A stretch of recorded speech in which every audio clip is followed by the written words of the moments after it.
This video is brought to you by StarCharge, the largest EV charging manufacturer in the world. They are also a provider of residential and commercial battery storage with microgrid solutions. This video is also brought to you by Kempower, the reliable, quick, and scalable EV charging solution for everyone and everywhere. Hello and welcome to another Out of Spec Reviews video. Welcome here to beautiful California and welcome to the brand new 2024 Volkswagen ID.4.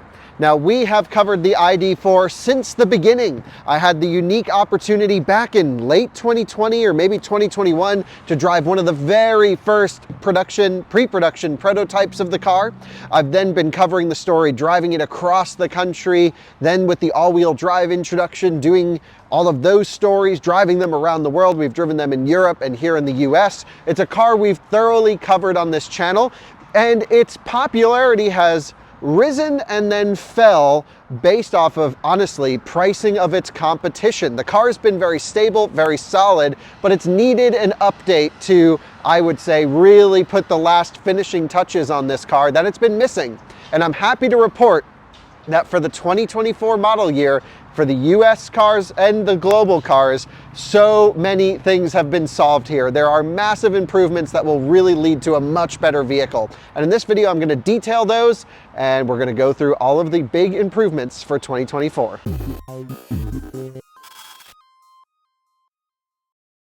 And here it is. This is the new ID.4. Now, before we go into this video, I want to mention that I've already tested and driven the new ID.4. It's already live on this channel in Germany. I had a unique opportunity to drive the first one that they updated with the new APP 550 motor, with the new software and interface. However, that was still a European spec vehicle. It was not a US spec car. So I'm going to caution you to, or at least encourage you to watch that video first. It really goes through everything. But I want to show you what the US cars will look like, what they're priced at, and some of the changes, of course, for this model year. So quite a bit to go through in this video, and a lot of updates. So most importantly, let's go inside and I'll tell you what I've loved and hated about the ID.4 and what they've done to change it. So folks, the ID.4 is really a known quantity. It's been a very stable electric vehicle in the marketplace. I see them all over Colorado. And for a period of time, this was the electric vehicle I actually recommended the most. There were many journalists, many reviewers, many YouTubers that hated the ID.4. It didn't get over-the-air software updates when it launched. The controls were not backlit, and they truly had like a lot of other niggles and problems and definite software bugs when it launched. However, I always thought it was a car that charged reasonably well, had great standard equipment with the travel assist function being available at no extra cost. The lease was good and the price was significantly less than Model Y. And well, times have changed. In recent times, the ID.4 has not advanced as quickly as it needed to catch up to the competition. From my perspective, it had no route planning, terrible route planning, even in the latest 2023 version, terrible route planning. Really no plug-in charge up until very recently for only 2023s, 21 and 22, still not supported for plug-in charge. And there was no battery preconditioning. And I was like, you know, it's 2024 now. These cars they just need to be solid. They need to be sorted. And I'm happy to report on all of those topics and more, the ID.4 has gotten better. The one area I still struggle with this car is the price. The pricing has not changed from last year. So it starts at under $40,000 before the tax credit, by the way. So it does qualify for the full $7,500 credit. That's for the 62 kilowatt hour battery pack. I'm in the 82 kilowatt hour pack. We're talking gross capacity, not usable. I have range tests and charging tests on all of the models already posted. There's about 77 kilowatt hours usable. And I guess let's nerd out for a second. So the 62 kilowatt hour car is pretty much not updated at all. It doesn't get the new motor. It doesn't get the new software. Why that's the case, I don't actually know. Volkswagen said it had something to do with European regulations for software and hardware that needed to be improved, and they're only doing that to the big battery and not the small one. I don't know why that's the case. I can maybe get a confirmation. I'll put it in the pinned comment if I get an official response.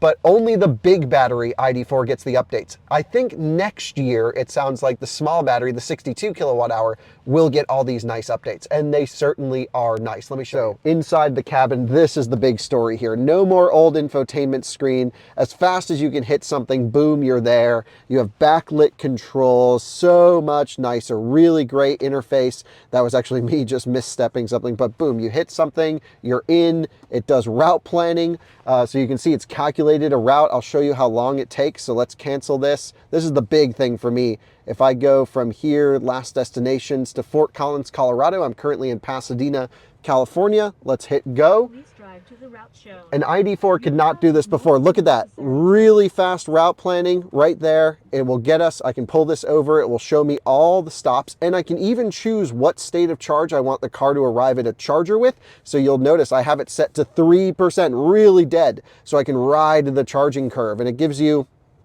sometimes 20 minutes to go from 3 to 53%. It's still not the fastest charging EV on the planet. However, really nice update here.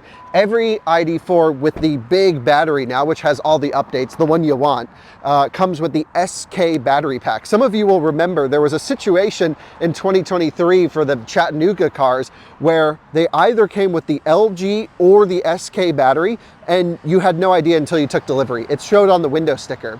And the LG batteries would only charge at 130 kilowatts, and you had limited charging performance. But then the SK battery, which costs the same, charges at 190 kilowatts, I've seen, full 500 amps, ripping until 20% state of charge, and then it had a really nice curve up top. Honestly, a fantastic charging car. Gone are the days of the LG battery. It is all SK. They are all good charging EVs now. I still can't believe Volkswagen basically at random put two different battery packs in the 2023 cars. So really be mindful if you're buying one of those on the lot, but honestly, go for the updates. This car is massively improved. From a hardware perspective, I've already mentioned it in the German drive video. I drove a rear-wheel drive car there, and it had so much more power. It's almost 2 seconds 0 to 60 faster than the outgoing rear-wheel drive version.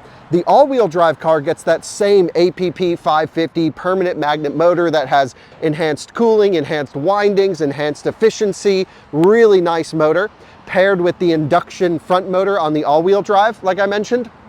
But it's battery limited. So this only makes slightly more power than the old all-wheel drive version.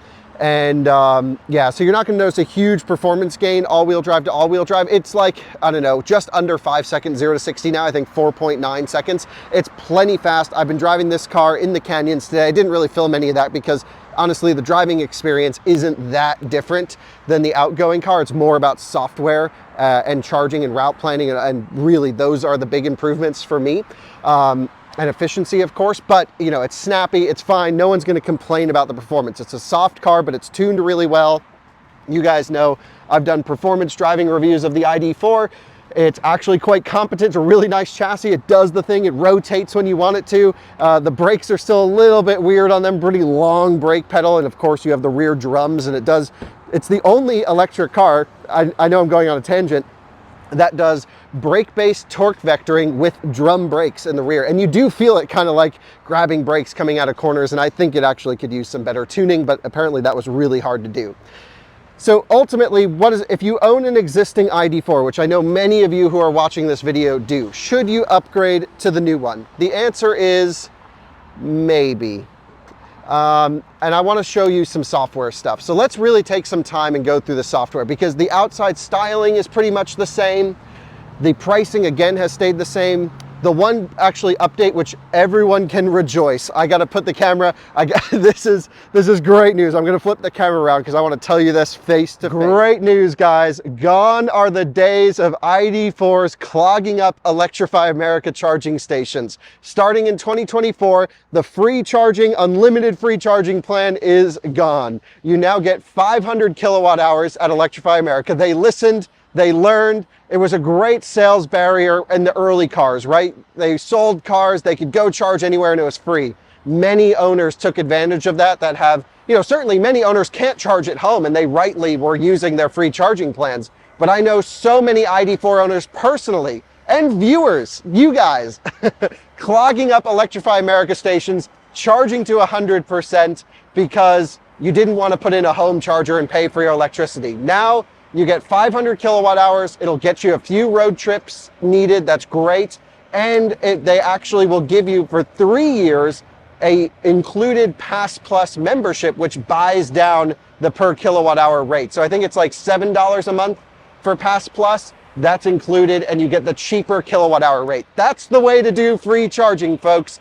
Give me a discount on the electricity, make it slightly more expensive than home charging to encourage those who have home charging to use it, and then also support the folks who do need to rely on the network for road trips or for daily charging if they really absolutely have to, with cheaper per kilowatt hour rates. I think that is amazing. So we can all rejoice. Another benefit, of course, is Volkswagen has committed to using the North American charging standard. This car is still CCS. It's going to be another year or so until they come natively with the port, but this car will be able to use an adapter and have access to the supercharger network. Whether or not that will be free or come as a cost or how that's going to work, we don't know from Volkswagen yet. I've been asking, no one's been telling me, but I certainly will cover that story as we can. But great news, no more unlimited free charging for ID.4. Okay, now it's time to get to the meat and potatoes of the update. I mean, really, I've already made the full video on this car with the product planner for ID.4. So this is more about just the US adaptations, which is why I'm not even driving it in this video,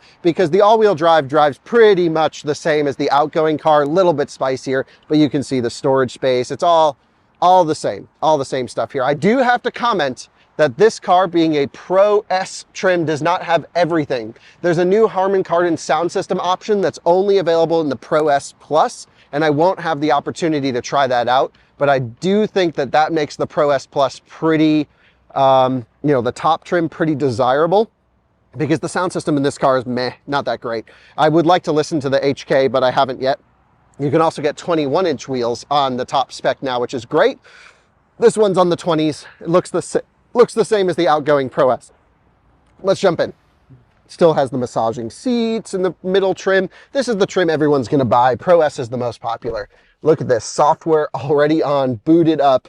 I think Volkswagen really took the criticisms of the absolute not great software. I was going to say garbage. It wasn't absolute garbage, but the not great software before. And I was one of the ones who actually kind of didn't mind it as much as other reviewers and just speeded everything up. I mean, it's as fast as you can hit it. You are at the next menu. I guess we're already at home. What can I do? We can go here. We can go to vehicle. We can go to status. We can go to here.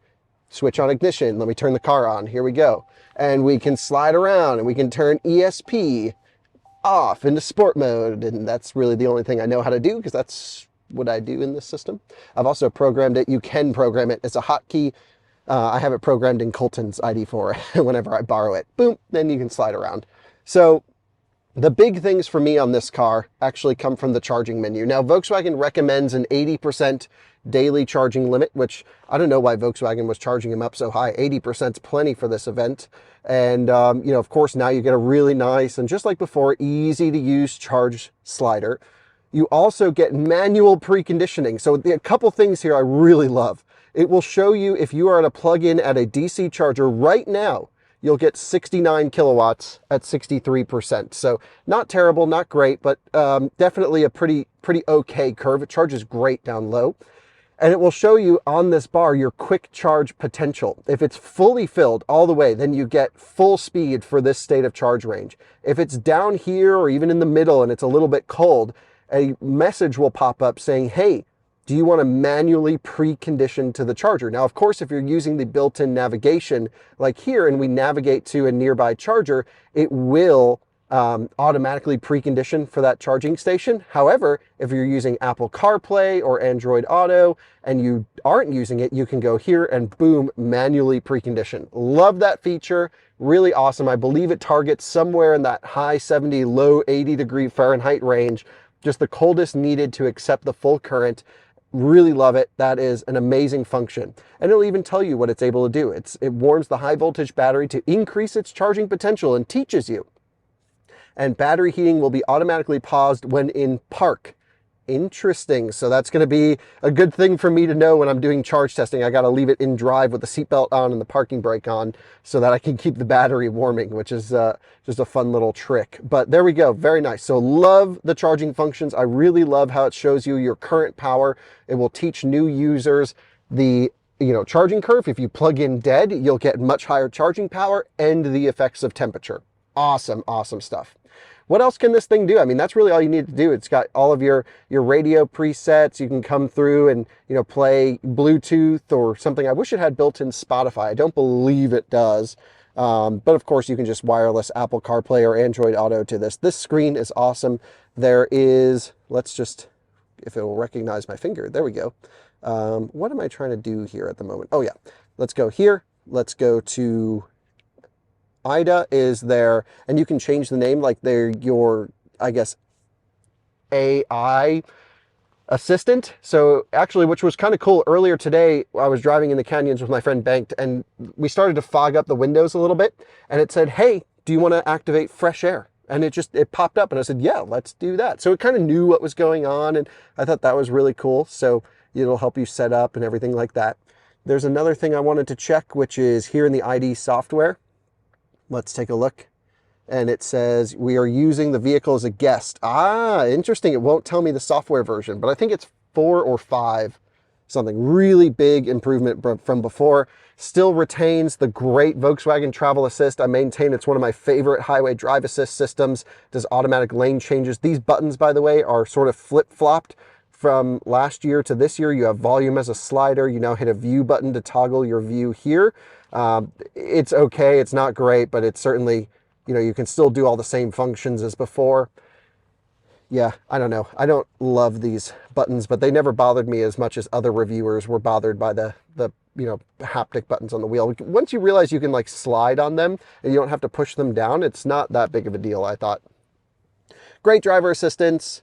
Of course, it kind of does everything you need now. So again, this is just an update on the US spec cars. I just want to show you the interior trim. It's got hotspot, all the good stuff in here. The biggest news for me is plug and charge, on route, route planning, and preconditioning, which is wonderful. So it kind of ticks all the boxes. In terms of the interior, this is where it's really different from the Euro car that I drove, which is in here. You can see it doesn't have the individual armrests for each seats. It looks very similar to the existing Chattanooga cars. It does have a different shifter, 24 to 23, and of course a different screen with the new software on there. So if you're looking on the lots, again, highly recommend going for this new one over the existing model year 23. Let me give you my final thoughts on this. This is a very quick and informal video for you guys. It's a car I've already reviewed and I've already covered the changes of, but I had the cool opportunity where I was in California to swing by, drive this for an hour or two today, and just really get to know the US spec version. I still think the ID.4 is, in today's market, a tough sell over a Tesla Model Y. This car, being a middle spec, costs $3,000 more than a Tesla Model Y performance in present day, end of February 2024. However, the lease price on these are great. You guys know we have a great relationship with Ed Carroll Volkswagen in Fort Collins. They let us borrow their cars. They're wonderful. And they said over 70% of their ID.4s are leases and over 80% of their buyers are relatively older people. Now, I don't know what that means, if there's statistics on that, but it seems like for the target audience of this car, which is going to be a general user of an electric car, it's really just a fantastic car that's electric. It now will tell you where you have to stop and charge. You no longer need to fiddle with apps, and the battery will be warm to give you the fastest charging when you get there. Of course, for daily charging and driving, I really don't think the updates here are going to be that big of a difference from the outgoing car. On the rear-wheel drive, it's certainly going to be a lot faster than before, but even then, I don't know. The car is it's not a race car or anything like that. It's certainly plenty. I enjoy it. Every time I drive ID.4, I'm reminded that just like, it's a nice package. The car's wonderfully built, really nice. Now it finally gets over-the-air software updates and all the stuff it's just been needing over the years. And I think people who buy it are going to be genuinely very happy with it.